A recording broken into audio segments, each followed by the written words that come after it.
স্থির হয়ে শুয়ে যাওয়ার পরে এই পজিশনে যাবেন, যে জাস্ট প্রথম অবস্থা আপনার এরকম করে উঠবেন, এরকম করে চলে যাবেন, এরকম করে উঠবেন। এরকম করে আপনারা 20 বার করবেন। 20 বার এরকম করে পারলে এরকম কন্টিনিউয়াস 15 থেকে 30 দিন পর্যন্ত এই অবস্থা চলবে।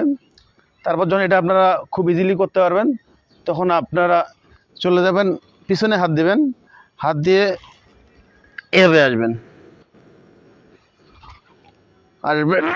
এইভাবে আসবেন।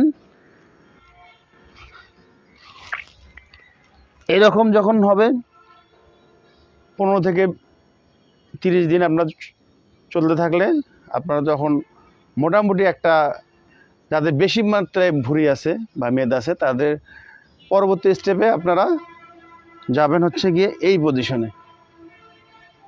পজিশনে যাবেন। যাওয়ার পরে সিম্পল জাস্ট এই অবস্থা, এই এই এই এগুলো না স্টেপ বাই স্টেপ আপনাকে করতে হবে। এইভাবে করতে পারলে দেখবেন যে খুব তাড়াতাড়ি আপনারা আপনাদের মেদ ভুঁড়ি কমাতে পারবেন। Thank you.